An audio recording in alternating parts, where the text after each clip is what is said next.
My eyes are in a feverish affair with the clock, and my focus is none the wiser. The police dispatcher is pleading for me to humor her inquiries, if for no reason other than to keep my consciousness afloat.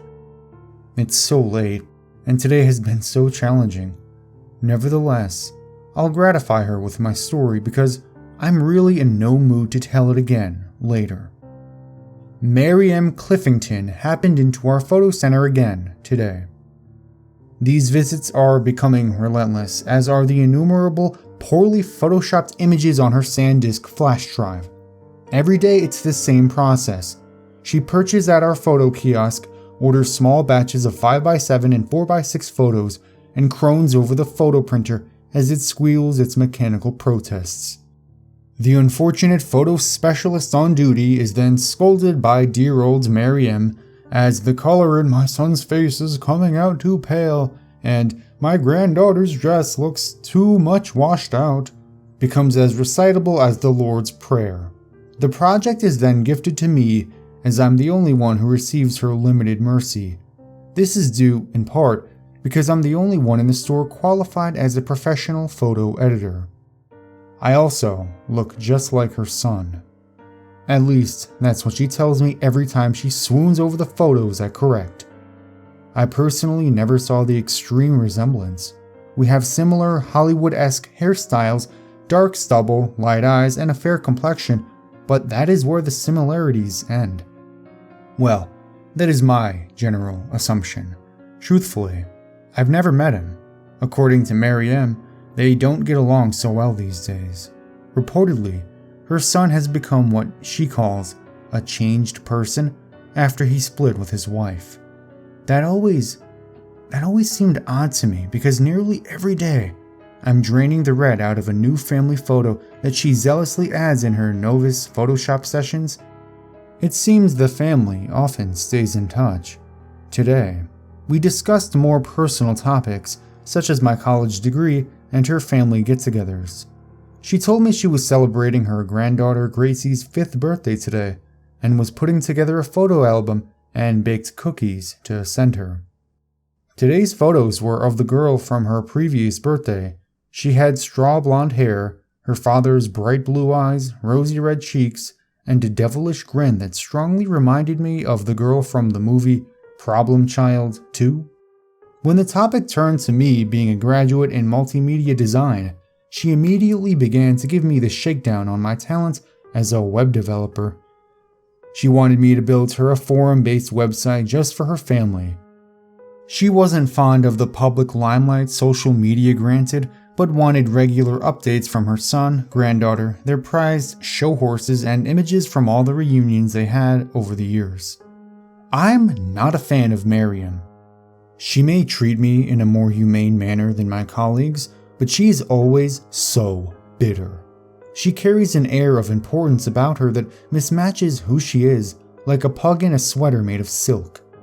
The last thing I want from a client is a beady pair of eyes reflected behind ancient, dark-rimmed, tortoiseshell glasses, critiquing my every line of code with ignorant words laced with the smell of stale coffee and menthol cigarettes. Her gray-black hair was often wild and tangled, as if she was fleeing her home every morning to develop photos which contain the cure for cancer. Despite her lack of self-management, she saw herself as an expert in managing the talents of others.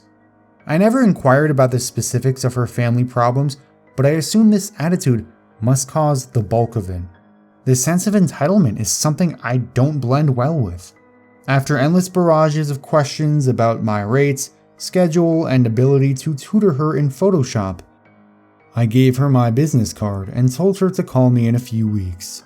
Truthfully, I'm in my 2-week leave period and on my way to a better job, and this was a simple method to evade her until I would never have to see her again. She seemed content with my proposal and took my card. I told her to forward my congratulations to her granddaughter on her 5-year milestone. As she shuffled out of the store, I looked again at the refuse pile of discolored prints. If her family is so dysfunctional, why does she bring in new pictures of her son and granddaughter every other day? Why, As a spitting image of the son she frequently quarrels with, am I so reasonably treated by her? Those suspicions came to fruition a few hours later when a 20-something couple dropped off a few rolls of 35mm film. They had matching black hair, the athletic builds of bicyclists, and eyes that reflected deep kindness, but an even deeper sense of fatigue.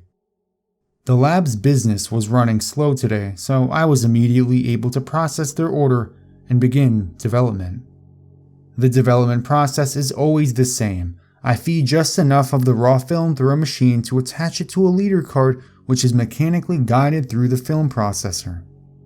After it completes its voyage and the developed film is fed through, I place it on the scanner of our printing machine and check the frames digitally for color flaws and inconsistencies.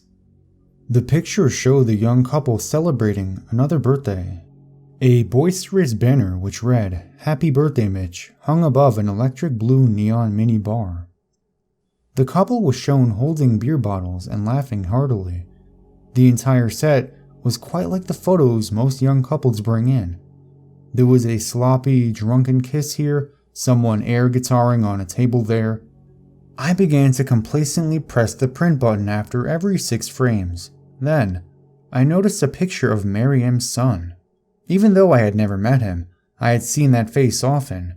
It was a face that was branded into the back of my eyes like the bright red digits of a digital alarm clock in the first few moments of morning consciousness.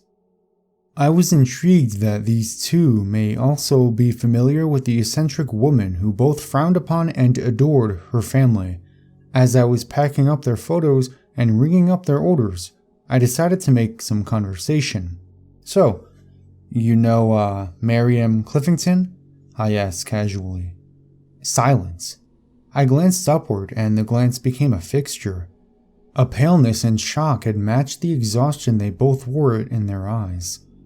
"Are you okay? I recognized your son in your photos." The girl spoke, tears welling in her eyes. "That's our friend Mitch. Those photos were taken a few weeks ago. He passed last week. This order is for his funeral slideshow." Her boyfriend spoke next, clearly unsettled by retaining his composure as he quickly recited what I'm sure he has gotten used to explaining. "He and his daughter were found dead in Miriam's home last Sunday, poisoned. The police have been seeking her for questioning. Have you seen her recently?" I was floored. I'm rarely one to lose my cool, but I began tripping over my words like they were raised on a high wire. I mean, she was just here a few hours ago. She said she was celebrating Gracie's 5th birthday.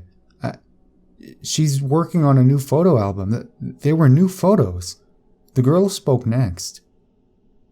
"We need to call the police immediately. Gracie's birthday was the Tuesday before they were found. They didn't enjoy visits with Miriam, but she insisted on being with them to celebrate." Call them, I did. I spent the rest of my shift plus 2 extra hours conversing with a police detective and the couple. He asked me to print out the information we had on Miriam and if we had any idea of her whereabouts. They inquired about the frequency of her visits, the types of purchases she makes from the rest of the store, her current appearance, and general abnormalities in her behavior.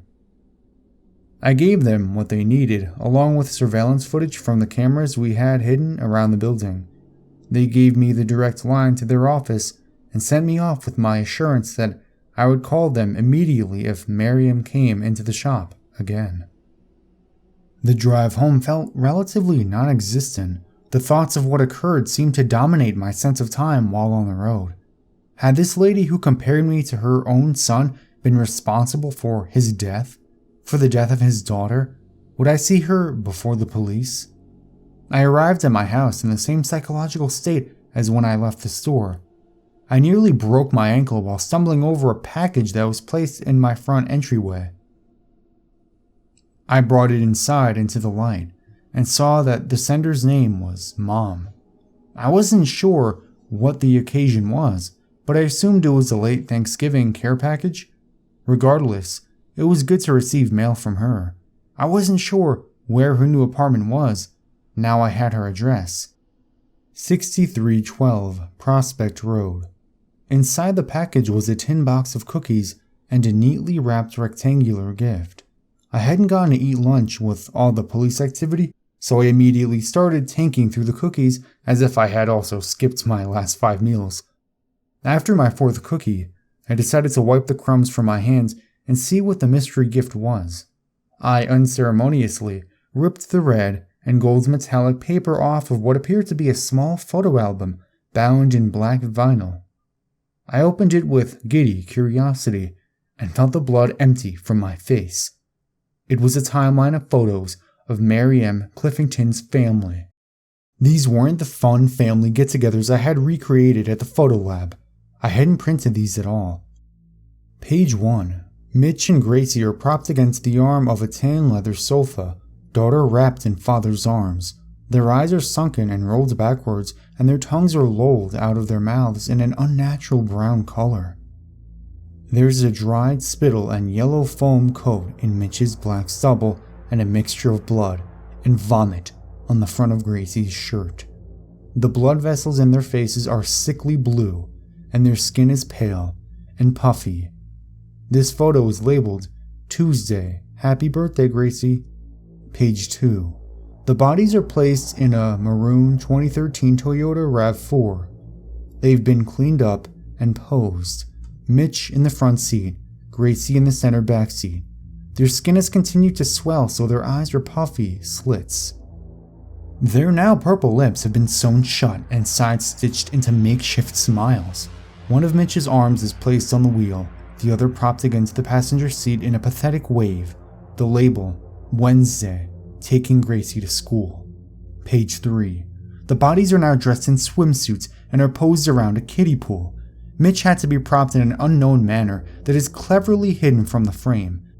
He's on his knees at the edge of the pool in blue and white Hawaiian shorts. Gracie's in the pool, positioned on her belly in a striped pink one-piece bathing suit with a matching swimming skirt. Their hands are duct taped together, and their skin has taken on.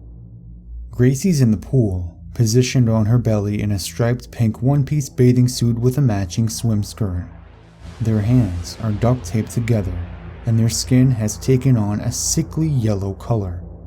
They're starting to bruise and darken in areas which have evidently been placed for too long. The label, Thursday, teaching Gracie to swim. Page 4. Mitch is now dressed in a handsome ivory tuxedo, which has a few off-color strains where his skin is starting to split open. He's at the kitchen table with a full glass of white wine and a lit dining candle in front of him. The sleeves on his arms reveal dark bruising where the tape was wrapped with his daughter's arms the day before. Gracie is not in this picture, but Miriam is. She's grasping one of his rotting hands in one of her own, with a brimming glass of red wine in the other. She wears a motherly smile that sickeningly matches the sewn-on smile her lifeless son now wears. The label, Friday, dinner with the boy. Page 5. Gracie is propped against the wall, the skin of her arms ripped off where the tape was just 2 days prior. Her face is beginning to lose its humanity, but is now coated in makeup worthy of a Little Miss Sunshine pageant. Her straw blonde hair is curled and bouncy, and her artificial smile is beginning to tear along the stitching. Next to her is an assortment of porcelain dolls, each made up and dressed with care that is a bit too sophisticated for a 5-year-old girl. To the far left of the frame, Miriam's reflection can be seen in a full-body mirror, pointing the camera at the twisted salon she constructed. The label, Saturday Girls' Night Out. Page 6. There's finally a full frame of the house in which this sickening family montage was photographed. It's a modest one-story home on the foothills of the Rocky Mountains. The paint is a simple white, and it's beginning to flake from a simple picket fence that marked the perimeter. There are no other homes close by that are visible from the angle of the shot. In the left of the frame, the stables of the prized horses Miriam mentioned are visible in the background. The gates are wide open, and the horses are nowhere to be seen. Police cars, ambulances, and yellow crime scene tape blocks the rest of the view. except for the mailbox. The address on the mailbox? 6312 Prospect Road. The sides of the frame indicate motion blur and plastic paneling. Miriam photographed this from a moving vehicle, likely from far away. The label reads, Sunday. The family gets to see policemen in action on career day. On the final page, Miriam is standing in front of my house with the package I had just opened. The label, Thursday, dropping off goodies for my favorite son. In that moment of realization, weakness took control of my body, not just from the imagery I was subjected to, but from a sickening feeling that burned in my stomach and intestines. Words from earlier were ripping through my skull. You look just like my son. He and his daughter were found dead in Miriam's home last Friday, poisoned. I forced myself to scan the backgrounds of those horrible pictures. On the first page, in Gracie's lap, was the cookie tin I had just eaten from. This package was not from my mother. It was from a crazed mother who thought I was her son, guided to my home from the business card I gave her. Now here we are. I don't think I have much time left. I'm starting to lose focus. My eyes are in a feverish affair with the clock, and my focus is none the wiser. Maybe they'll get married and elope. I'll invite this dispatcher to the wedding if I make it through this. I vaguely realize that it doesn't make sense, but I don't mind. I'm so tired, and now I can't stop coughing. I think I hear the sirens in the distance, but I'm not sure if the ambulance has a cure for vomiting blood. Someone is coming up the stairs. I have to go now. Miriam is here, and she wants to give Gracie swimming lessons.